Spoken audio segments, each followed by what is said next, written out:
Power on. Woo! The best in the world. The Golden Stallion, the Man of Tomorrow, Savzu, the Rated R radio star. Here to talk about, well, I recently had the opportunity to test out a smartwatch, which we will get into some of my thoughts on smartwatches in general.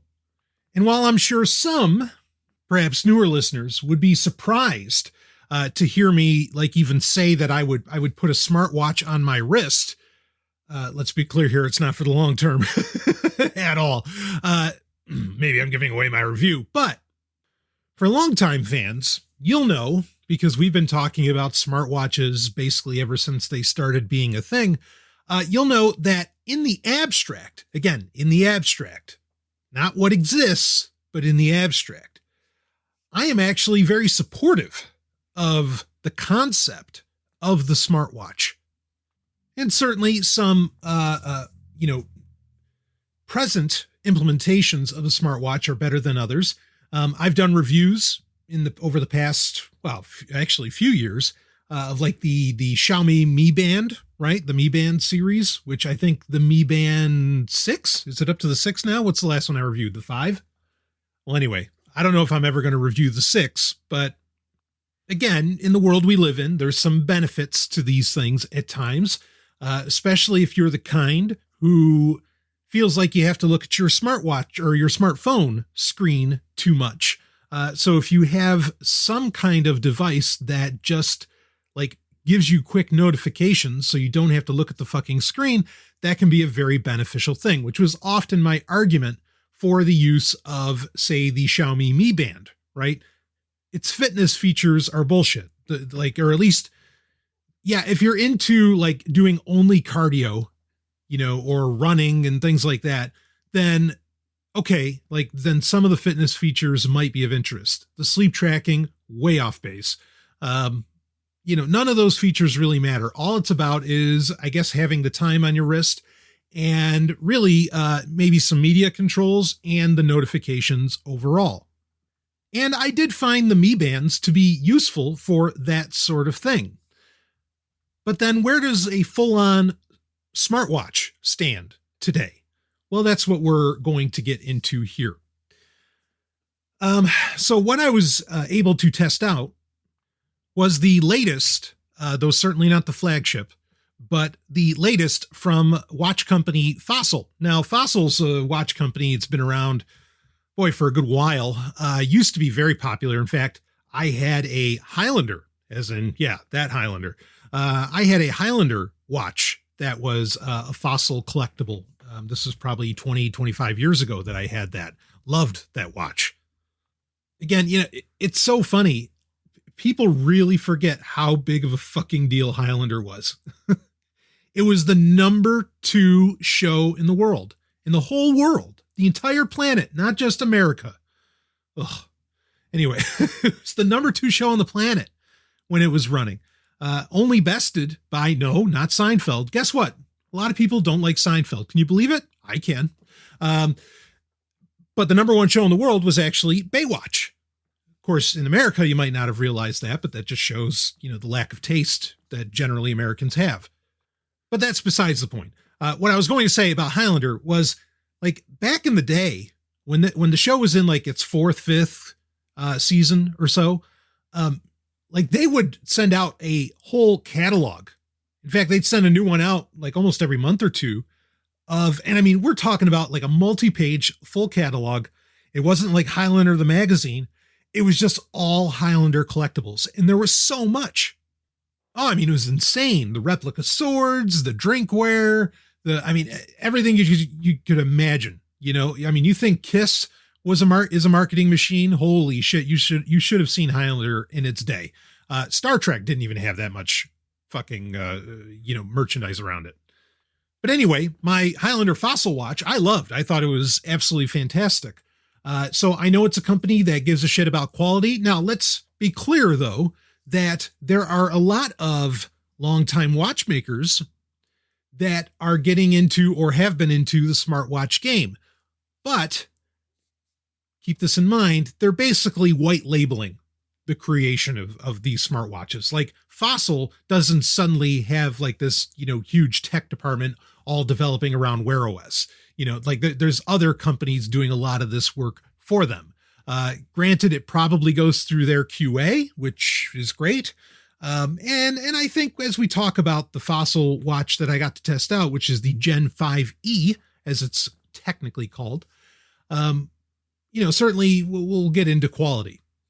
But I want to caveat this review with a couple things. Okay, one is that I know this is not what one would consider to be a flagship smartwatch, as in, yes, it's the latest to come out, but it's not, there are higher end, even within Fossil itself, but certainly with other companies. There are higher end smartwatches that have, more powerful processors, more onboard storage. They might have LTE built into them, things like this. And of course, as far as I can tell, really anything in the Wear OS, which we'll get into a little bit of the history of that. Wear OS, which is the latest Android version of or Android operating system for smartwatches. Android Wear is no longer really a thing, nor is Tizen for that matter, but we'll get into that as well. I know none of these that and I've looked into this. Basically, there is no Android based smartwatch that competes with the Apple Watch. The Apple Watch is just a cut above. In fact, you may find any complaints that I have about the Fossil Gen 5e, or really any Wear OS smartwatch, the Apple Watch can probably do everything that I complain Wear OS can't. So credit where credit's due, and I'm sure we'll bring up the Apple Watch a little more later on. So let's get into a little bit of history of Android-based smartwatches. Originally, a few years ago, when these were when they were announced, it was with what was called at the time Android Wear.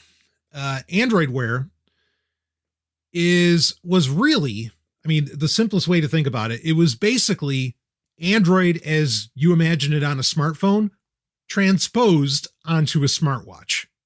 Okay, to where you could have, you could choose different keyboards. You could install apps, like everything you can imagine that your Android smartphone does.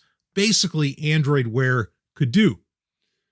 Did it do it well? That's another conversation. But a couple years ago now, and of course we're recording in 2021 here, Google decided to, with the Apple Watch, I guess being a success, you could say, they decided, well, we need to really do a refresh and really concentrate and try and make this into more of a platform. We've got to get in on that Apple market share.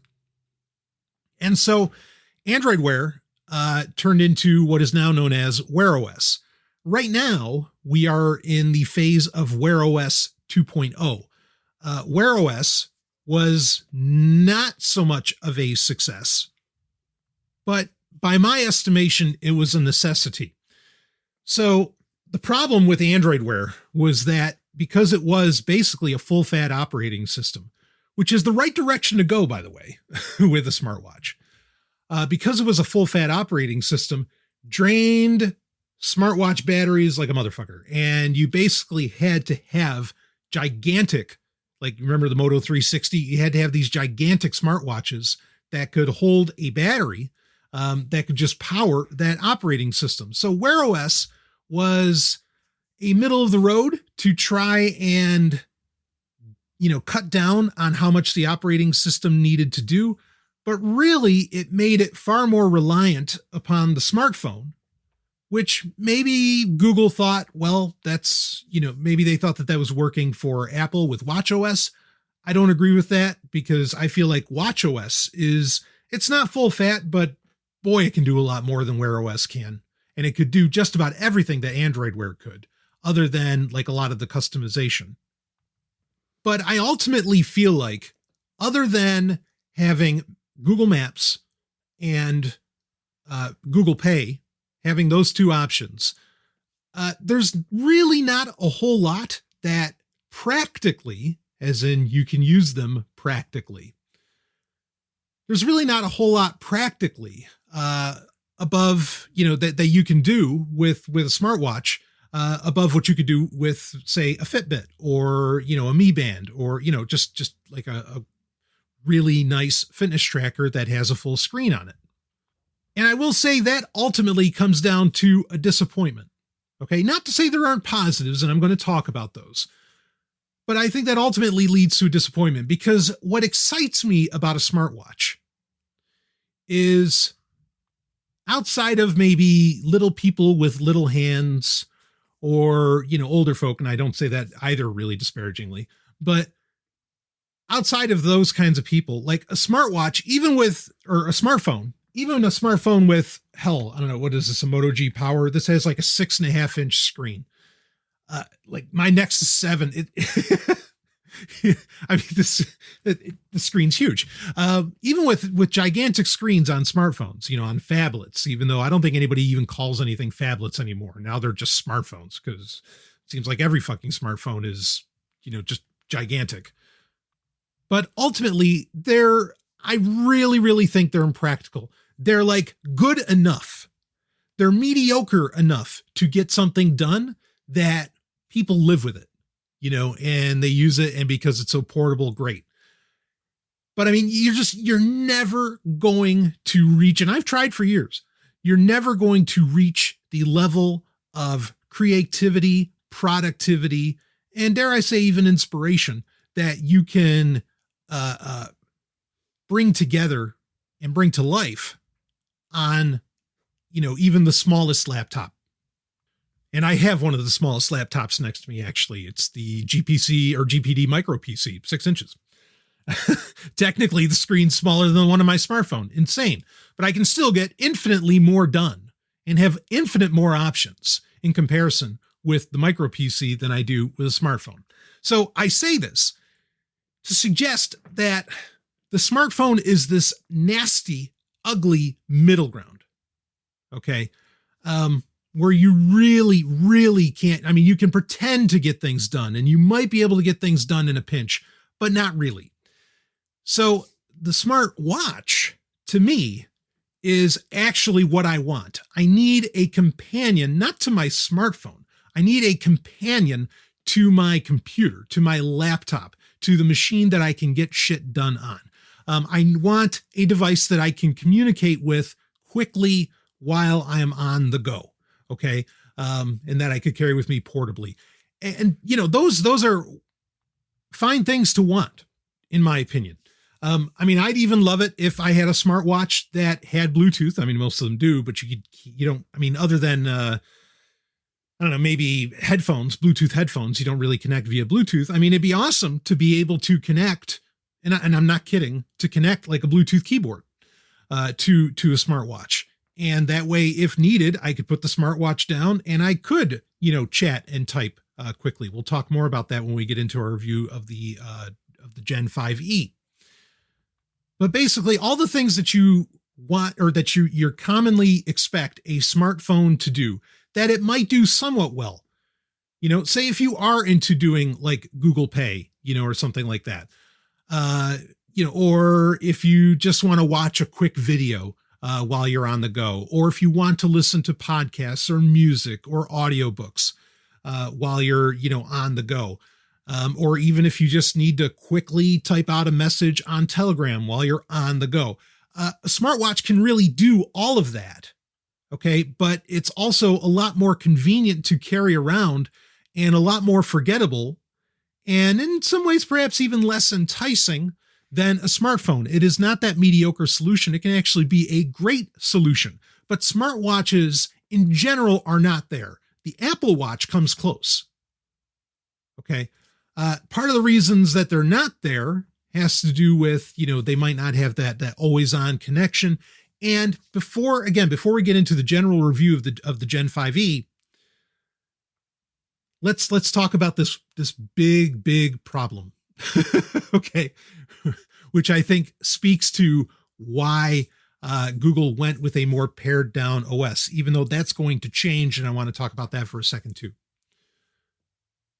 Smartwatches, even really lightweight ones, and what some would consider, like the 5e would consider underpowered ones, are still fairly heavy on your wrist. And holding it up and typing on it, and yes, you do that, holding it up and typing on it, even for somebody who, you're talking to a guy who lifts weights, all the time. I do it every day if I could, but I do it certainly as many days as I can get it in each week. I'm just, maybe I got to get used to it or what, but, but I feel like my arm gets tired very quickly just doing that. Like, I can't really imagine having like a full on conversation like that. But then, where I'm holding up the smartwatch closer to my face to where I can see, and I'm like typing down on it, because then you're also with your arm, you're putting pressure up against the finger that's putting pressure against the wrist, right? And so that actually does get fairly tiring. But a big part of that is because these smartwatches are, I hate it when people call smartphones supercomputers. I know they are in comparison to what computers used to be, but I really think that's a mistake to call them that. But we'll just say they are little computers. By dictionary definition, they certainly are that. But that little computer for a watch is pretty heavy. And it's not like I'm also, look, I wear gigantic watches on my wrist. I have, the watch is by S-Force. I have a first edition carbon. That is a massive, 52 millimeter bezel. That's just a gigantic watch, and it's designed that way. They make them for bodybuilders. So it's not like I'm unaccustomed, to having a big, heavy watch on my wrist. Okay. I'm certainly unaccustomed to holding it for long periods of time, with my arm crooked like that. But I think that might be something that basically Google discovered over time. I can't really imagine how much heavier, again, when you had to use Android Wear, when that was full fat, how heavy those had to be to power that kind of system. But then that's kind of sad, because maybe it's that weight problem, WEIGHT, that explains why we may never get the smart watch of my dreams, where it's a smartwatch that's basically a smartphone with an incredibly small screen. But again, I do admit the Apple Watch is awfully close. Now, the limitations of Wear OS, which we'll get into with this review, are not these are known, okay? Because this year in 2021 at Mobile World Congress, Samsung and Google, basically came out and said, hey, we're partnering up. Samsung's not going to go forward with Tizen anymore, which Samsung was using to power its Galaxy Wear devices, its smartwatches. And that Samsung and Google are basically, are essentially going to work together now to create, Wear OS 3.0. That's what they're calling it, and create a really great experience, probably because they know they're losing out hard to Apple. So I say this, that what I'm about to review now is a review of the present. The future of smartphones or of smartwatches might be a lot more interesting. Maybe they'll get to the abstract notion of of the smartwatch that I would actually want. The smartwatch that effectively replaces, again, my smartphone. That's what I want. And maybe that will come with Wear OS 3.0. So it might be worthwhile to revisit. And I think Wear OS 3.0 is supposed to, the first devices that have it, I think are supposed to be out end of this year. But in the coming year, it might be worthwhile to revisit this concept and these devices that it gets implemented into. So, but for now, let's talk about what does exist. Again, this is the latest smartwatch in the Wear OS line. It is not as full featured, or like I said, it's not a flagship like other, even not the Gen 5e from Fossil, but the Gen 5 from Fossil. I think there's a Gen 5 Carlisle. Some of those have higher specs than this, but this is the latest.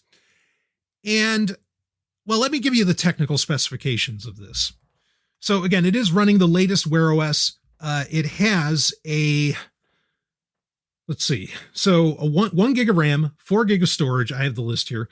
It has the Qualcomm Snapdragon Wear 3100. I want to talk about that for a second. A lot of people suggest that one of the main things holding Wear OS back is that Qualcomm is not taking the platform seriously, and they're not coming out with refreshed hardware quickly enough. Whether that's true or not, besides the point. But there are Wear OS devices out there that use the Qualcomm 4100, but this is the 3100, and that's already a couple years old, but I don't think that that's big of a deal. I'll explain why. The 1 gig of RAM, 4 gig of storage, a lot of people complain about with the 5E. Well, that's really low when you have other watches that have 2 gig of RAM and at least 8 gig of storage, if not more. I don't think that ultimately matters. In fact, I'll keep reading this list of specifications, but I don't think the specifications matter at all. But let's keep going. Display, it's a 1.19 inch AMOLED screen, 390 by 390, 328 ppi. It only has a singular button. It's not a twisted crown button. Some Wear OS devices have like 3-4 buttons on. This only has the one that you just push in. We'll talk about that. It does have a built-in, and of course it has a touchscreen, but it does have a built-in speaker, which I thought was interesting. That's somewhat of a newer thing for these devices. Microphone, and of course it can vibrate. Bluetooth 4.2, NFC, it has that. It also has Wi-Fi, accelerometer, gyroscope, heart rate monitor, all that jazz. Can track your sleep as well. Battery is supposed to be 24 hours plus. We'll talk about the battery. That's certainly what a lot of people talk about with the Gen 5e in their reviews. We'll talk about it with mine. So there you have it. Now, the Gen 5e at a 30-foot view would seem to be kind of a stopgap, meaning that, okay, Fossil released the Gen 5, which was their flagship, and it's going to be a little while before they release their Gen 6 because they want their Gen 6 to take advantage of Wear OS 3.0. But for their spreadsheets and just to keep new product flowing, they needed something out there later in 2020. And of course, we all know what a shit show 2020 was for many industries and economies. So Fossil felt like they had to come out with something. So they came out with the 5E. And the 5E, think of it like the Moto E, where it is like, it's this bare bones affair of a smartwatch. And they generally run, not that I had to pay this, but they generally run for about $250. Sometimes you can find them for much less. A lot of people say, well, if the 5E was under $200, I'd see it as worth it. I don't think this thing's worth $100. I mean, really, I'm glad I didn't pay for it because it's just not, well, let's talk about it. So now the reasons that I say the specifications don't matter is that, look, you could multiply the specs by 100 and it just can't do much. Like, I mean, that's the real problem, is that it's just so fucking limited in application, not in applications, even though it is limited with apps as well, but it just doesn't do a whole hell of a lot.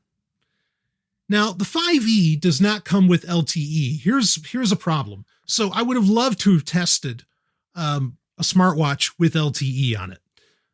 The problem there is that basically 90% of the LTE enabled Wear OS watches only work on Verizon.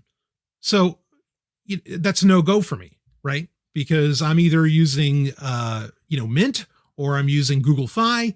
And if I can't connect with those, I mean, then I just can't do anything with it. But if it had LTE, I could see where it would be slightly more useful. Slightly more useful in that you have, like, say, Google Maps is on here. And if you always had like connectivity, it doesn't have like offline Google Maps. Again, it only has 4 gig of onboard storage, and there's no micro SD card slot or anything like that, even though I wish there was. But you have Google Maps on here, but it's impractical on its own without your smartphone to connect to. And even then, the two don't really interact.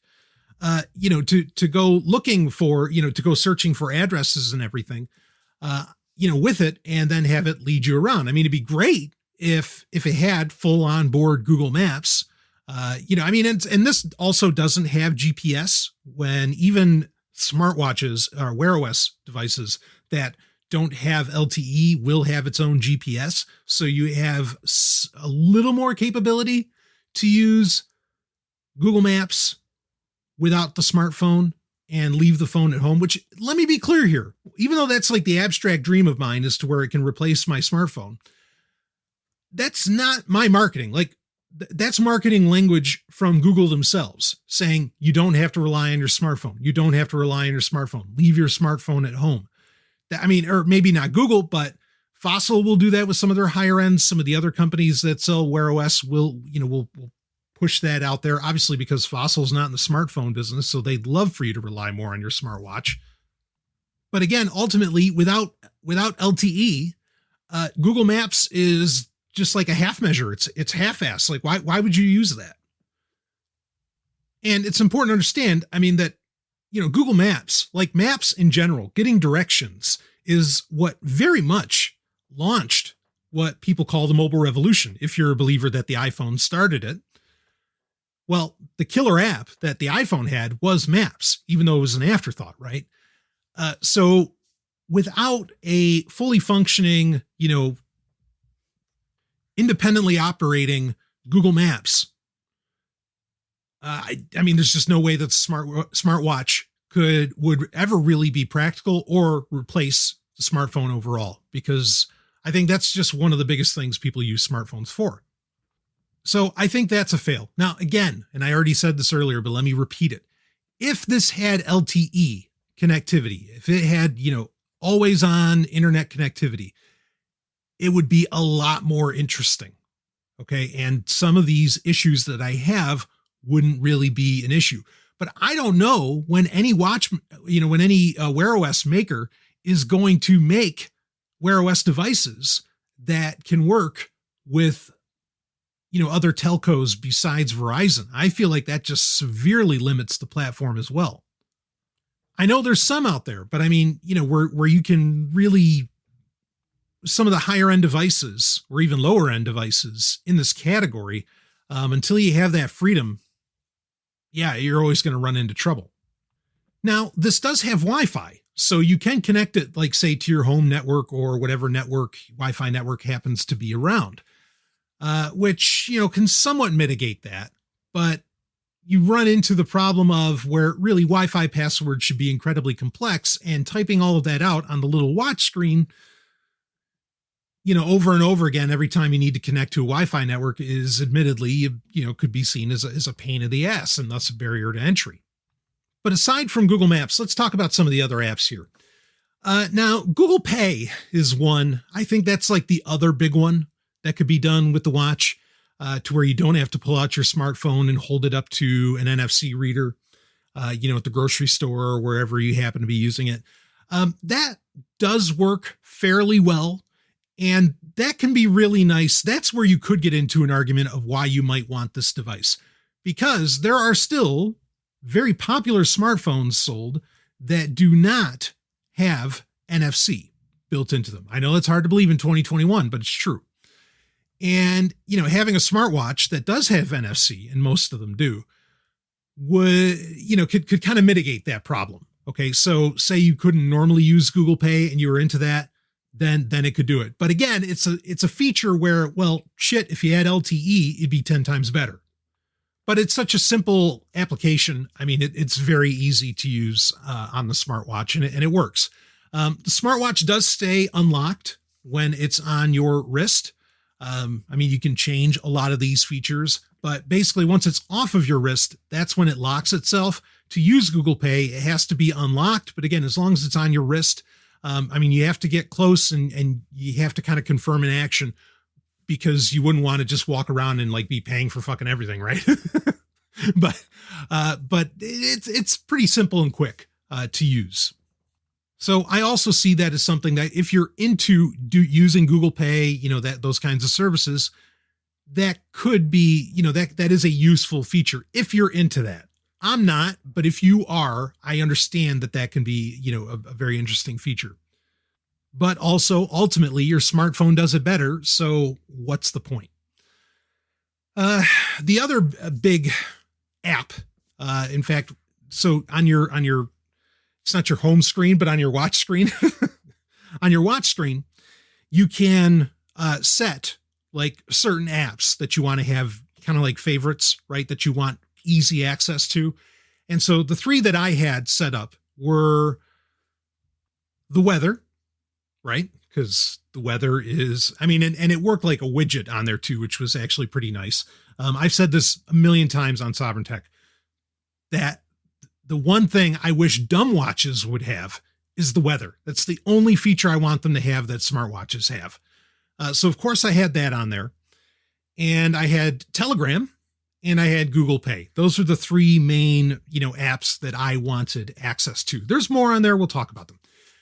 So Telegram, let's talk a little bit about that. How does Telegram work on a smartwatch? Rather well. I mean, other than they didn't do anything to really optimize the experience for a small watch screen. But it does the job. I mean, it genuinely works. I'm sure that, and it updates regularly too. I imagine like Telegram has just recently implemented like encrypted video group calls and, other things. I don't imagine that all of those work with it. And I was not able to test it if they could, but you could do like audio and some others. And typing, well, again, as long as you can deal with that, typing on that touch keyboard. Yeah. And I mean, it actually wasn't that bad, to use. And I really have to applaud Telegram for, making sure that just it's everywhere. Now, Threema was on here as well. And that was an interesting experience, definitely missing a lot of features, but also kudos to Threema for being, everywhere that they can be and somewhat ahead of the curve. I mean, really, I see Threema as one of the top competitors. I mean, it's certainly better than Signal, but it's one of the real top competitors for. In fact, I did the Ultimate Messenger episode recently, and Threema more or less took top spot. I mean, I'd love it if Breyer was on this thing, but it's not. Anyway, like that, it's nice that it's there, and understand that you do access a Wear OS Google Play Store on the watch itself, and you don't have to connect it to your smartphone. Okay, you don't have to download the apps through your smartphone. You can, and the smartwatch and smartphone connect via Bluetooth. You can do that, but you can also do it with Wi-Fi independently onto the device. So you're not running like a mirrored version of Telegram at all. You're running an actual version of the Telegram app on your smartwatch. And again, kudos to Telegram. It's not the grandest experience on the smartwatch, but that's okay. And I don't necessarily blame Telegram. I actually more blame Wear OS, because Wear OS doesn't give you the option to use the really clever keyboards. Like Microsoft made this brilliant keyboard for Android Wear. Again, remember, Android Wear was basically just full-on Android. As to where, yes, this is still Android-based, as I understand it, but it's a significantly trimmed-down version. So you used to be able, I mean, you could do basically anything with an Android Wear watch. Of course, the battery wouldn't last you long, but you could do just about anything. And Wear OS, no, that's just not a part of the program. So you're stuck using Google's inputs, basically. And again, it's not horrible, but it's also not very intuitive. And it's just, it's such a small screen. Messages, Android Messages is on here as well. And that works independently too. It's not streaming from your smartphone. You can receive text, SMS text messages right on the watch and respond to them right on the watch. And it has, it's Google's official app, and it has the smart replies and everything, which certainly help out with that and come in handy. You also have phone on here, which that works surprisingly well. The phone option. And not just that, but like using the speaker and microphone, the speaker was pretty clear in making a phone call from the watch, and definitely felt very Knight Rider. I liked that experience quite a bit. You didn't have the privacy of headphones, though you can also connect Bluetooth headphones to this. There's no,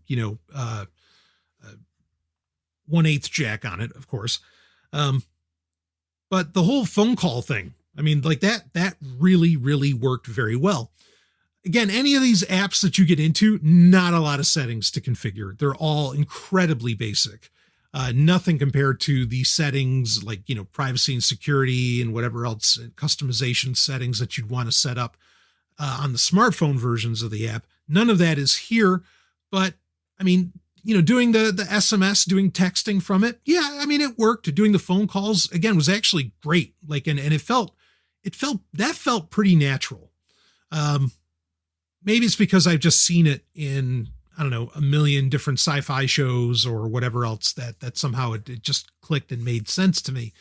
But I liked that experience. If we went back to a world where, the talkies who were talking on the phone was a more commonplace thing again, smartwatches would be a lot more viable right now, I think. But anyway, I also installed Outlook, Microsoft Outlook, on this, and doing emails on this thing. Not the way emails are done now, baby. Like, emails are so rich now as far as rich content within them. And I don't like that, but it's how it is. Does not work well on the smartwatch. But I mean, you are able, especially very basic emails that you send, and if it was for communication purposes, that worked surprisingly well. But I do think that your storage would probably get filled up pretty quickly if you did that for any long period of time without any archiving or anything along those lines.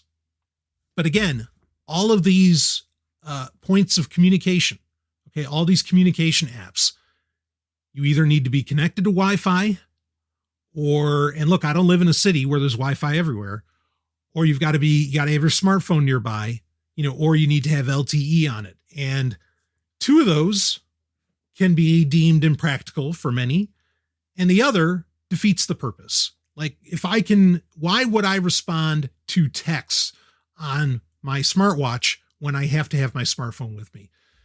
The idea of the companion device to the smartphone, like you're just trading one mediocre experience for another.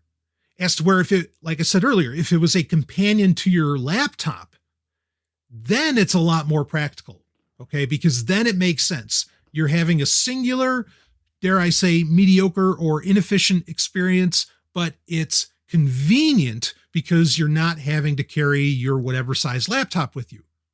Okay, but that's not what this is. This is your smartphone is crap sandwich A, and your smartwatch is just crap sandwich B. Now, there's some other apps I want to talk about quick, and then we'll get into what about playing media on it.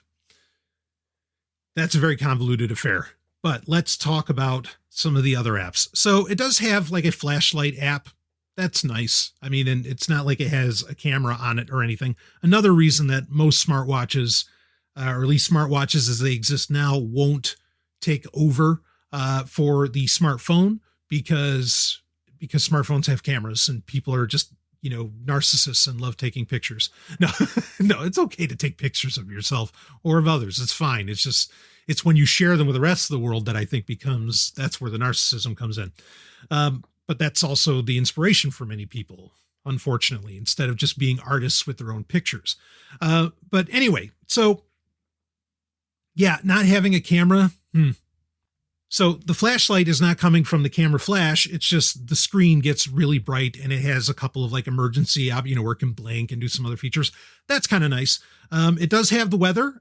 I don't think the information is very well laid out, but it does the job. Certainly better than most fitness trackers that can also offer you the weather. I'll give it that, but that's not saying much that you're better than a fitness tracker. It has like a timer. I mean, all your basic clock features, stopwatch and all this other stuff. That's just overblown, but it's on there and okay, it works. There are some games on there, but the less said about those, the better. Not that smartwatch can't be a great platform for games. It can. But I don't feel like anybody's really taking advantage of it. And I don't blame them because I don't know how much money they would make off of it. But regardless. So now some apps can function like widgets. where, they can appear, and depending upon the watch face that you have, we need to talk about watch faces. Some apps can act like widgets, or they have tiles on Wear OS where you swipe to the left and you can load, like, I think 4 tiles total. And there will be like a tile for weather, a tile perhaps for the timer, or a tile for some kind of fitness or sleep tracking or something like that. The tiles overall are just larger displays of information. And I think overall they'd be more useful for people that are interested in the fitness features. I should put the word features in quotes. For me, I didn't really see much use to them because I can easily press the weather widget on the main smartwatch screen, and that would bring up what the tile would show me anyway. Now, like I said, there are some positives, and I will get into those, what those positives are when we talk about it. But while I'm mentioning fitness, let's talk about this. Sleep trackers just suck. Just flat out, they just suck. They're wildly inaccurate. They are at best, like an average, a round figure. Like, you could glean some kind of information. Maybe you could say, okay, clearly I'm not sleeping good, but then you really aren't getting the amount of detailed information that these companies like to market to you, that you are getting that kind of information. No, details of when did you fall asleep, how much was deep sleep, and things like this are always inaccurate. You have to get a very specific device that does a lot more than sit on your wrist to be able to tell that story well, as far as sleep tracking goes. So that's crap. Heart rate monitoring usually is wildly off. You could say, well, it's better with the Apple Watch. Okay, maybe. But again, all the fitness features on this, and it does connect with Google Fit. Fossil has its own fitness features as well. All of these fitness features. If you swim, maybe, if you ride bikes, if you run, like those kinds of things, there might be interesting information on there for you that talks about, what was your heart rate, things like this, even though, like I said, that can be pretty inaccurate. There could be, how long did you run for? All of these things could be interesting information. Okay.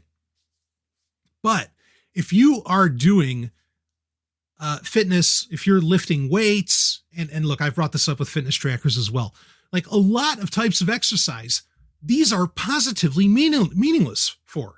They're really only good for types of cardio, and that's it. And I'm not saying cardio is bad. I am just saying that, these get marketed to us like they're going to change our workout game, but by no means is there any feature here that'll make or break your workouts. Not even fucking close. It's just a lie. It's not, you could say, no, they're just overblowing it. No, now it's to the point that it's just a lie. So the fitness stuff means nothing to me. And I turn all of that off, and, I'll take a second to talk about battery. I basically, other than notifications, and granted, this does not have LTE or GPS.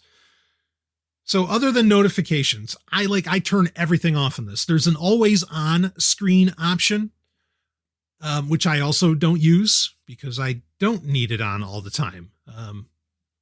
We'll talk about watch faces in a second.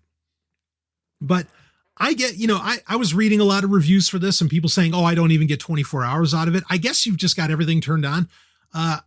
It'd be amazing. And I get a lot of notifications throughout the day, believe me, and I'm not happy about it. But the battery really never went below 50%. And that was with heavy interactivity with this thing. So that 24 hours plus, yeah, I think it can get that, depending upon what you're using it for. But again, I turned off all of the fitness features, no heart rate, no sleep tracking, neither of those. The always on screen isn't on, because then, yeah, I can definitely see that it drains fast when you have those features turned on. And, that's certainly always been, for me, a point against smartwatches, that I don't want, or I shouldn't have to charge a watch, every day. Like, I just shouldn't be thinking about, all right, how many devices am I going to charge tonight? That's getting crazy these days. And I don't need one more that does that. That was certainly a place where fitness trackers are doing it a lot better, in that, the Mi Band and others, they can go 2 weeks, sometimes a month. I mean, it's amazing the distance those can go depending upon what you're using it for. I mean, even the Mi Band 5 with heart rate, sleep tracking, all of that on, I still didn't have, I think I got just about 2 weeks of battery life out of that. Amazing. So that's certainly a knock against smartwatches, is the battery issue. I know there are smartwatches that can get like 3 days of battery, but those are few and far between, and we got a long way to go before anything like that is common, but that needs to happen, in my opinion, for smartwatches to be viable. Now, let's talk about the watch faces. Okay, so Wear OS highly touts how there are thousands of watch faces to choose from. I mean, I guess there are people that think this sort of thing is cool.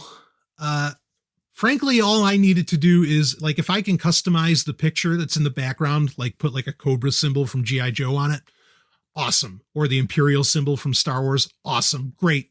That's all I need. Like this obsession with what, the watch face looks like. I understand when it comes into like real human craftsmanship, say of a Seiko or a Citizen or a Tag or even Rolex. Okay. Like I get where those kinds of things come in. And that can be really worthwhile, but you're here for the feature set, right? Not so much the display. So I don't quite get that. And the best watch face, and I went through quite a few of them, the best watch face I found was the one that let me put the most features on the main watch screen. And that's the default watch screen that Wear OS defaults to. None of the other watch faces allowed for that kind of customability or customizability. And again, if you want to get any meaningful amount of life on these things, you're not going to see the watch face that often. So what the hell's the point, right? Now, I know that there are smartwatches out there that do like this kind of interesting, like dual screen affair where over the screen, there is almost like an e-ink screen or so that can be always on, but that is low power. I mean, that's a neat trick and that's cool. I'm not knocking that, but then also you don't get thousands of watch screens to choose from, I'm sure, for that capability. So let me break this down a little bit. The customized watch faces, I think, is kind of pointless. The communications capabilities, Telegram, messages, phone, and all that, they work, and they work fairly well. I mean, like, they're certainly passable, but without LTE, right? Like, I mean, they're kind of pointless. They're superfluous, frankly. Okay. And especially when since you have to have your smartphone around you, like it just doesn't make sense. With LTE, they'd be a little bit of a better and different story. So no real knocks on the messages part. Like, that's about what I expect the experience of communicating with a smartwatch to be. So that's there. It's just more of the connectivity and need for independence of the device. The fitness stuff, pure bullshit. Pure bullshit. Maybe it inspires you like a placebo somehow to get a better workout, but ultimately it's bullshit. Google Pay feature, yeah, that works really well for what it is. That really works very, very well. Though I did notice I couldn't add my Sezzle card to it, which kind of sucks. The battery life, like we talked about, is what it is. Let's talk about what could have been the saving grace for this thing. And that is media playback. Now, like I said, could have been, because it's not. And this is true for any of these, really. So I don't know where the limitation is or where the problem is. And I wouldn't be surprised if somewhat of the answer comes down to that Amazon wants to make its own Alexa watch at some point. But I find it incredibly confusing that Audible exists for Apple Watch as an independent app, but it does not exist for Wear OS. Having Audible on this smartwatch, on the Gen 5e, and understand, it's just Audible's not on Wear OS, no matter what watch you're talking about. Having Audible on here would have made it worth well, I don't know if it'd be worth $250, but it'd be worth that $100 range for damn sure. Like it would have been worth a lot more just having Audible. That would have been fucking brilliant. And especially now that Audible has podcasts, it would have been amazing. Now, you can put Spotify or Pandora on here, and I don't really use either of those. And those are basically streaming also. It's not downloading anything to the onboard storage. So, I mean, I guess those could be nice, but again, without LTE, what good is a streaming service, right? That's why I'm saying that Audible would have been great on this. There's no VLC on here. There are independent apps where you can play music right off of the smartwatch, where you can play podcasts right off of the smartwatch, but you have to connect to do podcasts. It's called Wearcast is the name of the app. And this app is really weird. I applaud the developer. I'm not knocking him, but for one, it updates like every day, which I just find strange. I can imagine there's a good reason for that, but boy, that skews me out. But also it makes your smartwatch reliant upon the smartphone. And so again, I say it's superfluous. There's no point to it. And it basically has to like stream the podcast, or not stream, but download it from the smartphone. And then the smartphone sends it to the smartwatch. And I mean, it's really, really convoluted. And I get it. People are passionate about it. Again, I think the developer's doing amazing things. I'm not knocking anybody here, but that just defeats the purpose for me, like I said. But I mean, watching, videos on it's impractical. I mean, with Android Wear, you had a web browser, and I know there's kind of a web browser for this but you had all these options where you really could do anything you could do on a smartphone. And this is just, again, the smartwatch is just or Wear OS is so limited in what you can do. It becomes, once again, pointless, superfluous, however you want to say it. Yes, you can stream technically from Spotify or Pandora, but once you leave the Wi-Fi network, you're fucked. So there's no in my opinion, there's no practical, independent consumption of media with this device. I mean, they're even with Android Wear, there was even like ebook readers and stuff. And you could say, well, that's crazy. Why would you read a book on a watch? But why not? At the same time. And we're going to talk about size in the end here, but let's keep talking about media playback. Now, one thing it does do very well is media controls, not media playback, but media controls. Okay. And look, you can connect Bluetooth headphones to this. It's not like it'd be impossible to have an offline independent media experience with the smartwatch. It's just not very practical. But now the media controls for this blow away what any fitness tracker can do. Like the Mi Band controls, media controls, don't hold a candle to the speed and really presentation even that the Wear OS device has, that the 5E has. Like what'll happen is that and this is kind of cool, I don't give a shit about watch faces, but it's kind of cool that it'll take the album artwork from whatever you're listening to, and this worked with Plex as well. It'll take the album artwork and it'll make it the watch face, or it'll take the book cover from Audible. Again, it's not playing Audible on the watch. It's just, interacting with what the smartphone is doing. And it'll put that there. And I thought that was really nice. And it has simple volume and, pause and next track controls and all that. And it moves the time up to the top like that. That's a very, very nice experience. Okay.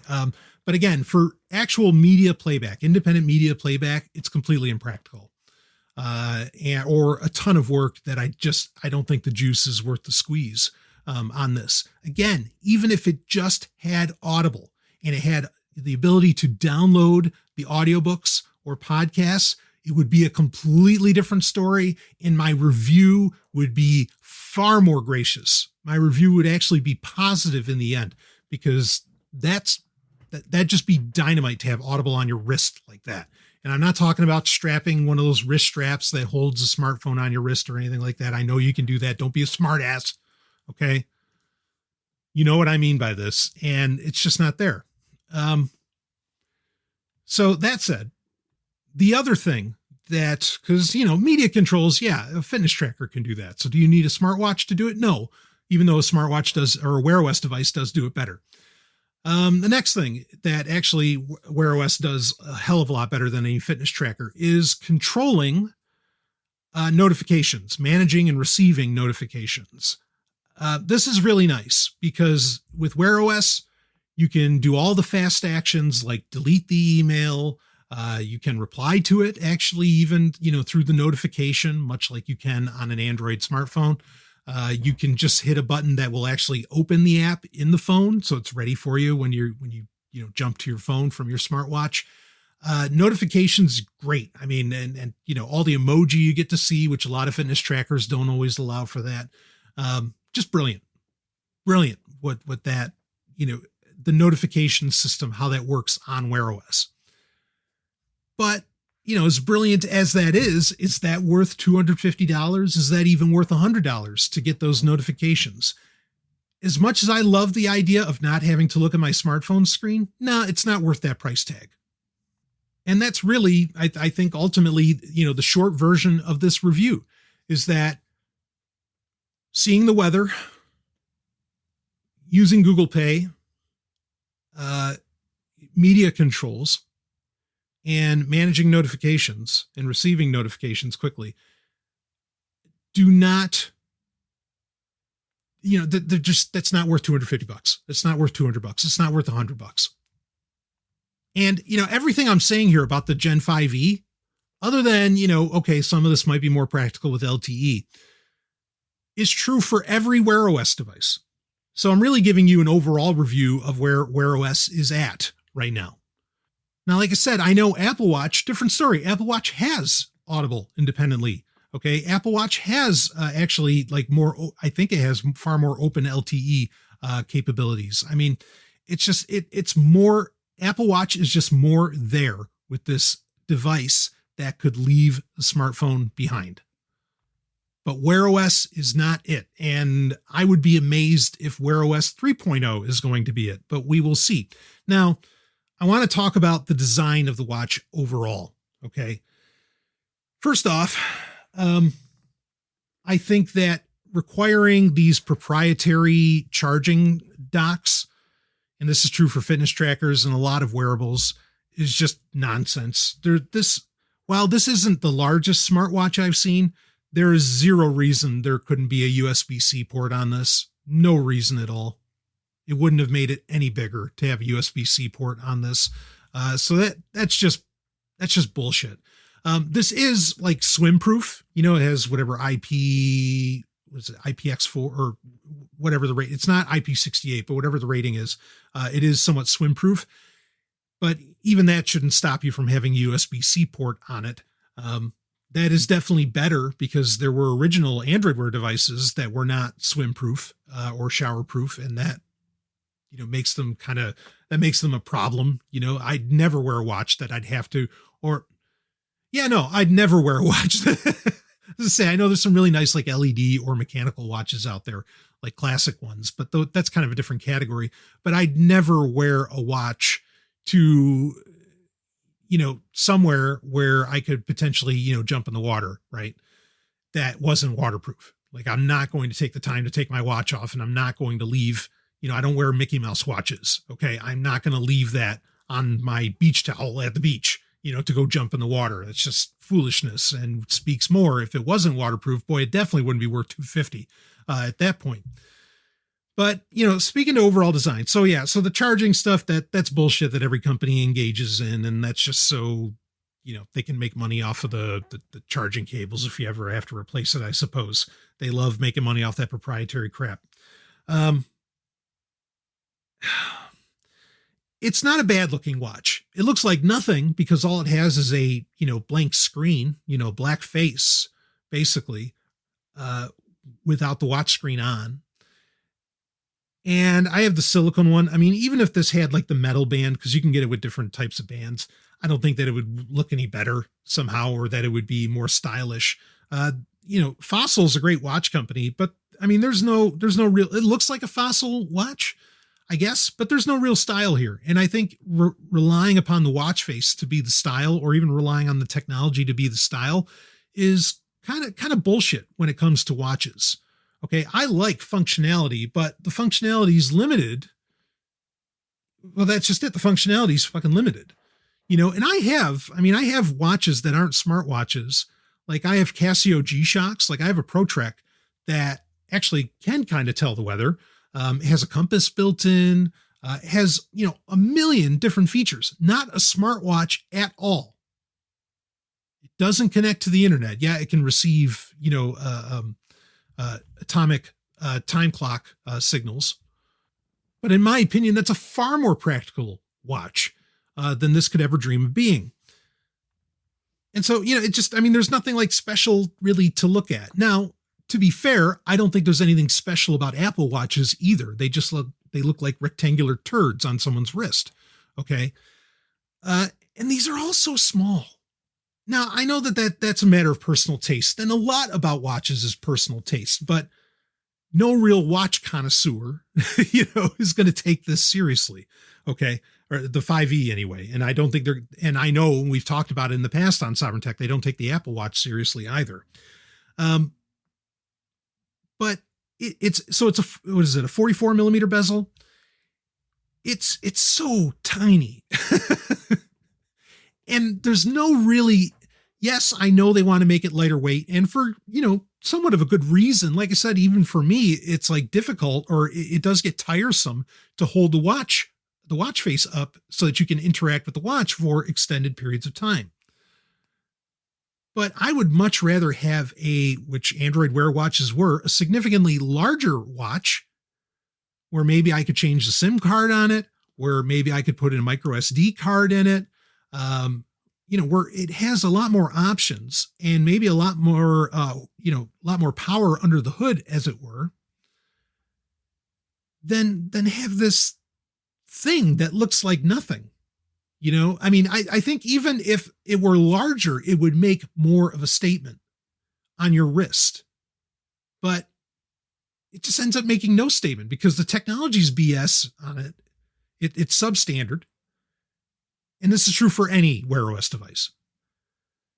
It's substandard and it has no flash, has no style. I mean, if it were like the size of my S-Force Carbon, I'd be like, well, okay, at least it looks cool because it's fucking massive, but it's not even that. I've had calculator watches bigger than this 20, 30 years ago. And those are actually lightweight. You don't even know you're wearing them. So ultimately, you're not going to see me wearing this thing. It doesn't do anything for me. If it had LTE, might that be a little bit different? Yeah. If it had LTE and if it had Audible built into it, or as a potential downloadable app, this would be something I'd really be considering. And I'd really be like, I might wear it all the time. I still wouldn't wear it as a sleep tracker just because there's something not right about,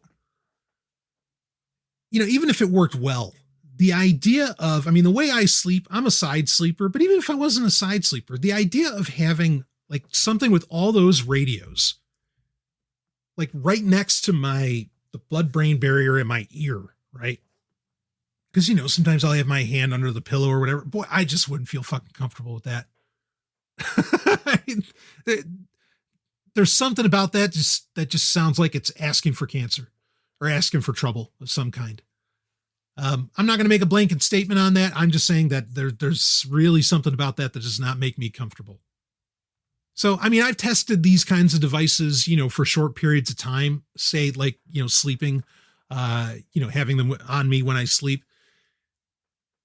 But no, I can't see doing it long term. Just cannot. So again, I see this as pointless. Wear OS 3.0 might end up being a very different story, but right now, and it's not just because the 5E is low spec. Yeah, it'd be a little different if it had LTE, like I said, but it's not just because it's low spec. This was true for Wear OS in general. There's just no point. And it's not even flashy.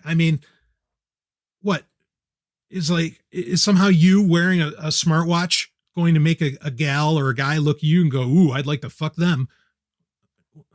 Boy, I'd almost rather have the opposite. I'd rather have the person saying, it's like, wow, he wears like an actual watch. He's not carrying a smartphone around. That's not a smartwatch. That's an actual watch and no smartphone. I gotta know more about this guy. I gotta know more about this gal. I mean, fuck, right? My dream world right there. No. Fortunately, I live in that dream world. I mean, when Ellen saw me wearing this, she's like, oh, no. It was so great. I love her so much. She doesn't even like it when these devices end up in the house. You know, she's just like, oh, no, not another device. No, that's a woman. Woo. Anyway, so, okay, now my head's going other places. So yeah, my review is sure, like there's things that it does well, and it can be kind of an accessory, and it can make up potentially for shortcomings of your smartphone, like say a lack of NFC, but this does have it. But beyond that, or if you're really into cardio, like if you're really a runner or into bicycling and things like that, or a swimmer, okay, like I guess, if you really want that device, if you really don't want to look at your smartphone at all, yes, this is, in other than the battery life, this is ultimately better than the fitness tracker for being a notification device. But, the price tag just doesn't equate to where I think that makes sense, even if you want it for those things. So we'll see what happens when Wear OS 3.0 comes around. But as it stands right now, Wear OS is completely impractical, and really serves no purpose. But I'd love to get to the day where there is a smartwatch that you can wear. And, if Apple beats everybody to the punch, who knows? Maybe I'd actually be intrigued by an Apple Watch. But until we get a smartwatch that just does everything that a smartphone does, it's just in a different form factor, I just can't get interested. It's not enough for me to get really excited. So smartwatch, just not there yet. That's the bottom line. Apple Watch is close, but overall the category is just not there. So that is it for this little Sovryn Tech smartwatch special. More Sovryn Tech to come, and I will see all of you on the other side.